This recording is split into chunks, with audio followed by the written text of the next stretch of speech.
Oi pessoal da Física Geral Experimental 2, professor Bruno de volta, estamos aqui no Mackenzie, no Laboratório de Física, seguindo as recomendações da OMS, utilizando máscaras e mantendo o distanciamento aí de segurança em relação aos colegas de trabalho.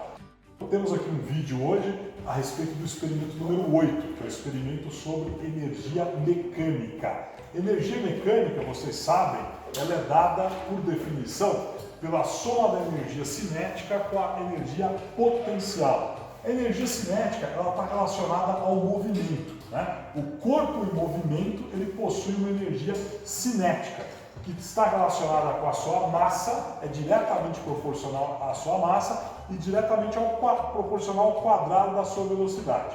A energia potencial está ligada a uma energia armazenada. É uma energia que está armazenada para ser dissipada na forma de um trabalho, por exemplo, né? Então, por exemplo, você tem uma melancia no 10º andar de um prédio aí. Ela possui uma energia armazenada que é relacionada à sua massa, à própria aceleração da gravidade e à sua altura, a altura do 10º andar desse prédio. Quando essa melancia é lançada à própria sorte em queda livre, essa energia potencial que está armazenada na melancia, ela é transformada em energia cinética, pois a melancia está em movimento, ela está em queda livre, ela tem uma velocidade, ela está aumentando a sua velocidade em direção ao solo e, consequentemente, aumentando a sua energia cinética e diminuindo a sua energia potencial, pois a altura está diminuindo. Então, no experimento de hoje, para comprovar aí o princípio da energia mecânica, nós vamos ter a seguinte situação. Nós vamos ter um plano inclinado. Nesse plano inclinado, nós vamos ter um carrinho, né? Nós vamos ter um carrinho. O carrinho se escreve com 2 L's, não é isso? O professor fez engenharia, né? Então ele não gosta de escrever certo. Mas carrinho é com 2 L's. Então o que acontece? Eu me dou bem com os números, eu não queria escrever. Então, mas olha lá, carrinho com 2 L's.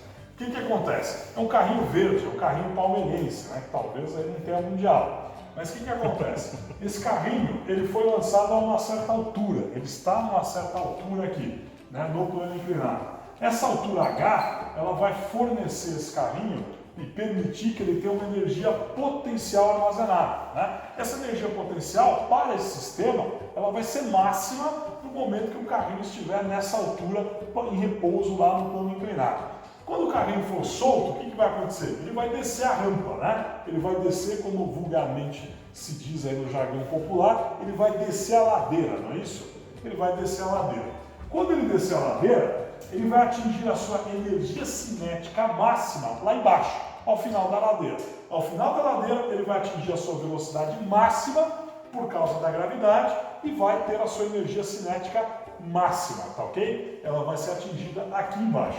Lógico que ao longo do percurso, o carrinho ele tem uma energia mecânica que é dada pela soma da energia potencial com a energia cinética. Mas a gente sabe que isso é um caso ideal. O carrinho descendo aqui idealmente, né? Ele vai descendo, vai tendo a sua energia potencial transformada em energia cinética. A energia cinética vai diminuindo, a energia potencial vai diminuindo, a energia cinética vai aumentando. Mas o que acontece? A gente tem forças dissipativas, a gente tem forças contrárias ao movimento que estão atuando nesse sistema. Por exemplo, quando o carrinho desce a rampa, ele está em contato com a superfície do plano inclinado. Essa superfície do plano inclinado, ela fornece uma força contrária ao movimento, que a gente denomina de força de atrito. Essa força de atrito, ela realiza um trabalho, obviamente. Então, ao longo de todo o percurso, o carrinho está em contato com uma força de atrito e essa força de atrito fornece uma energia, um trabalho, né? Um trabalho contrário, um trabalho negativo que tem que ser considerado na expressão de energia mecânica, né? Então, a gente tem energia potencial, tem energia cinética e tem uma energia relacionada ao trabalho da força de atrito. Então, nessa condição, a gente vai ter que a variação de energia mecânica do sistema ela é igual ao negativo do trabalho da força de atrito. Então, o que nós vamos fazer nesse experimento? Nós vamos lançar o carrinho verde aqui, ó. Ele vai descer a ladeira e esse carrinho ele é dotado de sensores. Ele tem sensores de posição, sensores de velocidade, sensores de aceleração e nós vamos monitorar, vamos coletar os dados da velocidade do carrinho ao longo do percurso, ou seja, a velocidade em função do tempo. Tendo a velocidade medida a partir do sensor, é possível calcular a energia cinética. Teremos energia cinética ao longo do percurso do carrinho. Tendo energia potencial também, fazendo a diferença das duas, a gente pode obter o quê? O trabalho da força de atrito. E a gente sabe que o trabalho da força de atrito é a força de atrito multiplicada pela distância percorrida, né? Trabalho é a força vezes distância. Então, ao final do experimento, a gente consegue calcular a força de atrito fornecida aí pelo plano inclinado imposta a esse carrinho verde aí do desenho, tá certo? Então, daqui a pouco a gente vem com o experimento aí para mostrar a coleta de dados. Estamos aqui com esse carrinho. Esse carrinho ele é dotado de sensores que permitem coletar a posição e a velocidade dele ao longo de um percurso. Vamos utilizar ele para coletar esses dados e poder chegar à energia cinética e potencial dele durante o percurso do plano inclinado. Para tal, precisamos de algumas constantes que estão colocadas aí na lousa, né? A massa do carrinho desse cara foi aferida numa balança, 256 gramas. Utilizaremos a aceleração da gravidade, a constante, como 9,8 metros por segundo ao quadrado, e vamos utilizar a inclinação da pista, né? A inclinação do plano inclinado em 8 graus, que nós vamos ver daqui a pouco. Com esses dados, é possível calcular a altura que o carrinho vai ter durante o percurso, né? Essa altura vai depender do x. X é o dado da posição do carrinho coletado ao longo do percurso. A partir disso, com a velocidade coletada no percurso, vai ser calculada a energia cinética. E com a posição H coletada ao longo do percurso, utilizando o sensor, vai ser calculada a energia gravitacional, a energia potencial do carrinho. Então vamos ao experimento. Então temos aqui o nosso setup montado. Esse setup ele tem um plano inclinado. Como vocês observam, esse plano inclinado está inclinado em 8 graus, né, como a gente colocou, para que o carrinho desça por gravidade, né, faça esse percurso por gravidade. A gente tem uma balança. Nessa balança a gente fez a aferição da massa do carrinho, que já foi informado aí para vocês. E o que vai acontecer? Nós vamos soltar aqui o carrinho no percurso e vamos coletar o dado de velocidade. A velocidade ela vai aumentando ao longo do percurso, obviamente, e isso vai fazer com que a energia cinética calculada aumente conforme ele vai descendo aqui a ladeira. E nós vamos coletar também a posição. Essa posição ela é relativa à altura, né? A altura vai diminuindo ao longo do percurso, a energia potencial vai diminuindo ao longo do percurso, sendo transformada em energia cinética. Então vamos lá. E aí depois disso, pela diferença dessas energias, nós vamos chegar à perda por atrito, porque a gente observa que nessa superfície, que o carrinho estará em contato, você vai ter aí dissipada uma energia, um trabalho aí relativo à força de atrito. Então vamos lá, vamos colocar o nosso carrinho aqui, né, para descer. Ele vai partir do repouso, né? No momento da partida ele está em repouso, está na altura máxima. Nessa condição nós temos energia cinética mínima, valendo zero aproximadamente, e energia potencial máxima, né? Então ele está parado, a energia cinética é zero, a energia potencial é máxima. Ele vai descer e lá embaixo a energia potencial será transformada totalmente em energia cinética, atingindo a velocidade máxima do percurso. Então, enquanto eu soltar o carrinho, o software vai estar coletando os dados de velocidade e posição, ok? Então, pessoal, o professor Flávio aqui já me ajudou, soltou o carrinho, né?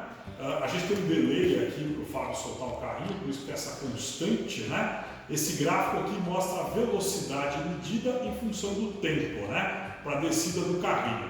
Ela está negativa porque é questão de referência. O carrinho está descendo, né? Então, como ele está descendo em relação à posição inicial, ele assume como negativa, né? Mas a gente observa o seguinte, ó, que a velocidade em módulo, ela vai aumentando, né? O carrinho vai descendo por gravidade, como a gente viu no plano inclinado, ele parte do repouso com velocidade zero, e em módulo a velocidade vai aumentando até chegar à velocidade máxima aí aproximadamente aí 3 segundos após começar o experimento e aproximadamente 1,2 segundos após o carrinho ser lançado, né? Ele foi lançado no 1,8, no 3 ponto alguma coisa aqui, ele chegou lá embaixo.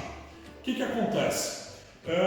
Nós temos aí, a partir desse gráfico de velocidade, foi plotado esse outro gráfico azul aqui, ó, que é o gráfico da energia cinética, né? Então a gente sabe o que vai acontecer com a energia cinética, o que a gente espera. Enquanto o Fábio, meu lerdo lá, não soltou o carrinho, a energia cinética é zero, porque o carrinho está parado.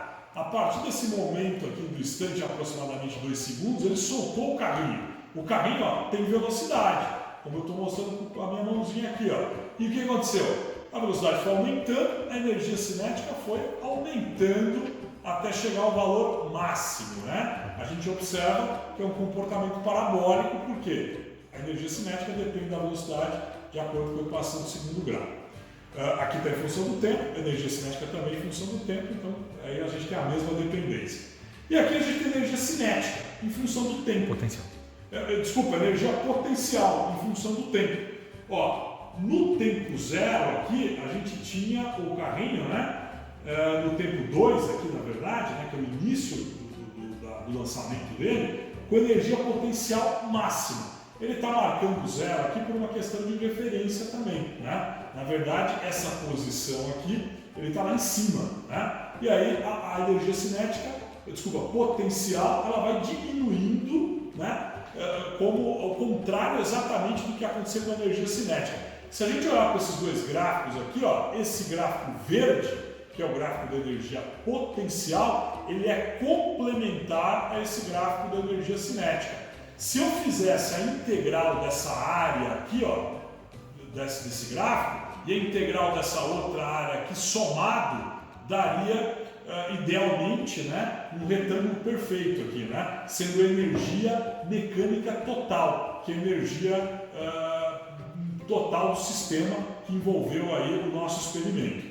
Mas aí o que eu fiz? Eu plotei aqui a energia mecânica. A energia mecânica vai ser a soma da energia potencial mais a energia cinética.